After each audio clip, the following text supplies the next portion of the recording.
Tell me, would you believe that this lighting setup that you're seeing right now in this video is actually only shot with one LED light? I'm going to show you how you can very simply get a look like this or very similar using one LED light. Let's jump into it. Now, it may surprise you that when you're looking at most of my YouTube videos, you're looking at no less than maybe anywhere from 5 to 6 lights. Most of the time, these are two main LED light sources. That is the Viltrox VL200 kit, and these are diffused using the Diffuse softbox lighting pop-up kits that go over the LED light. Now, what's interesting is that some of the other lighting that you'll see are these two specifically behind me that are also their own different variations of lights. You can get LED light strips. I like to use simple stuff, which is another LED light, but you have things like gels and covers that you can use to color that light if it's not one that already includes like a RGB scope, which is multiple colors, or you can get something like from IKEA or something very similar that'll change the lights for you. Now, this is what I already had, so I never reinvested in something else because honestly, for hidden lights that are always in the background, those work perfectly fine, and I could use my automated systems that connect to the house to turn them on or off automatically. But those are just the accent lights. The main thing is understanding that it's your main key light and any associative or related light sources that may bounce off the side, or what is called field lights. Those field lights will fill in the other side for you. So I'm gonna show you what that looks like just to turn an additional light on. Alexa, turn the front LED light on. So already you can see the huge difference that adding one other LED light source that's further back, further away, the settings haven't changed. Everything for the most part is still the same. But I'm not facing lights directly on my face like I see how some people do with the Elgato key lights. It's no shade to the Elgato key lights, but you start to look pretty washed out, pretty weird, and honestly, a mess when you add too many lights to your face directly without diffusing them. Alexa, turn the front LED light off. No. Alexa, turn the front LED light off. Okay. Jeez. So while this particular look, only using one LED light source, just the main key source right here in my face, is honestly a little bit too contrasty, a little bit too moody in my opinion for this particular look, but you can do this to get a very nice looking video with one light. But there's a few caveats, and I'm gonna break down how we're getting this shot. So the first rule is making sure that the key light that you're using is diffused. Now, I'm saying diffused and not frosted.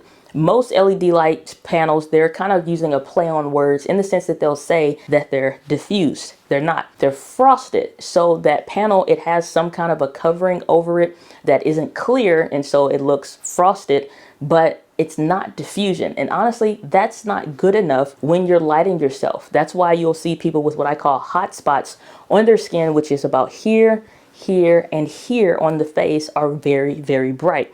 Now, because of the way I have this angled, it's not pointing on me directly. I'm just getting some ambient light bounced off here that's pointing that way towards the wall that is also white, and I have a sheer curtain over there, and I'm getting a little bit of fill or ambient light there. A good way that I can tell what the light is doing is honestly just holding my hand up to the screen and just turning it slightly away. And so I can see about here, I'm getting nice even lighting here. When I turn it here, it starts to get dark. Or when I turn it there, my hand starts to get a bit brighter. But for as close as I am to my wall, because this is a very small recording space, is making sure that I'm using my environment to my benefit. So I don't have the light directly on me. It's not as bright as it could be, and it's using some diffusion and bounce light simply by bouncing off the wall over there or pointing that way, and I'm getting some light refracted from over there. Now, one thing that you'll notice is that when you look at my face, you're starting to see some shadows. Now, some people like this where you'll see you got some of this part of your face is kind of more shady or just darker. And then this side has more of the light on it and stuff like that. I'm pretty much almost evenly exposed, but you do see some darker shadows in parts of my face. I don't prefer this look, but this is just my personal preference. And you could definitely swing it just using the regular lights in your office or recording space. So pro tip here, when you're trying to light yourself in your environment, is start from the darkness, which is basically have your camera set up,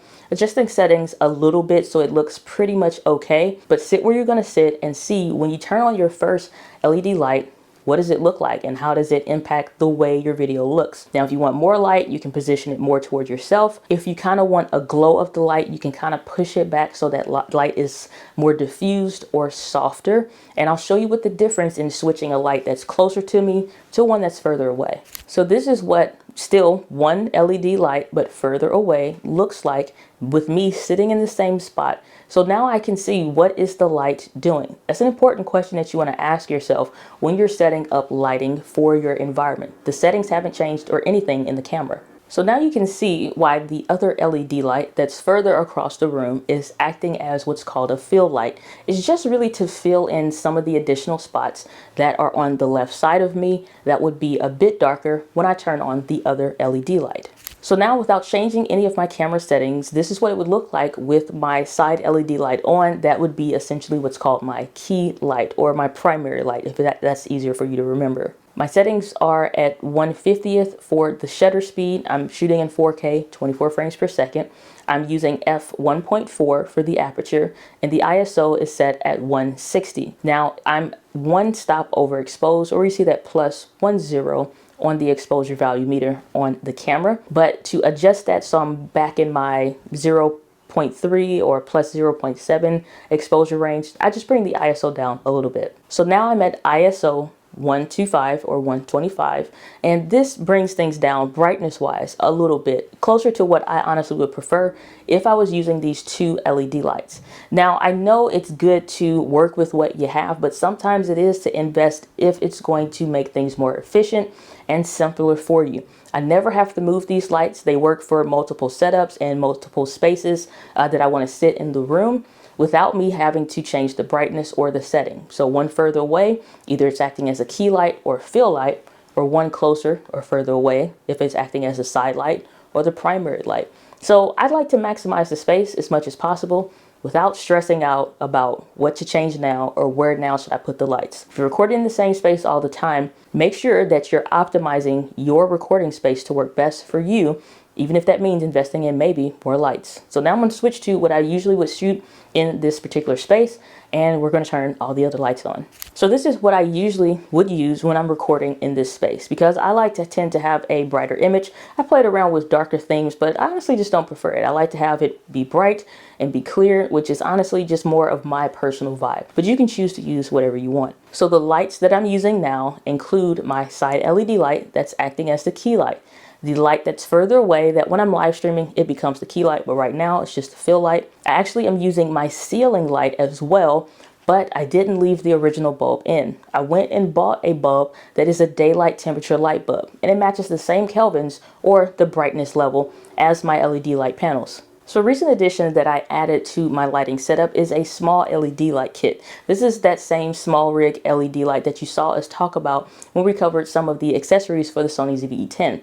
This works fantastic with adding in a small little fill light just to fill in some additional shadows, since I don't have a light pointing directly behind me or directly on me. But this is important because it would create harsh shadows for the picture frames, and you see that kind of cascade on the side, and I don't want that. That looks like you're honestly a deer in headlights and gives you that really harsh shadow. I just don't prefer that look. So to be honest, it's not doing a ton when that little LED light on, and it's optional if you want to start adding in small fill lights. That could be even a small colored light that you're using to bounce maybe your specific vibe in your environment, maybe another pink light, blue light, green light, whatever. But for me, I honestly just wanted to add something that didn't make the shadows so harsh and contrasty when you're looking at the accent items behind me. So this small LED light is bouncing off the wall, so it gives me some additional fill light on the side.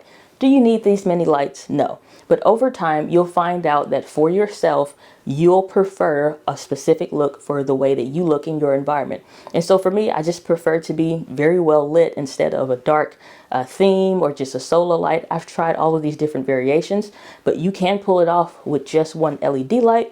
It's just honestly going to be a matter of if you want to or not. Now, if you're confused with camera settings and the exposure values and all these extra other just terminologies kind of throw you off, I'm going to actually break this down for you, and you can check out the video on the screen. It'll walk you through step by step. But if you really want to go in detail, make sure you check out the Video Simplified membership community. We actually talk a lot about your camera settings things, video and YouTube things. And we actually have our YouTube Simplified course that recently launched in there as well. So if you want to check that out, click on the link down in the description or on the screen as well.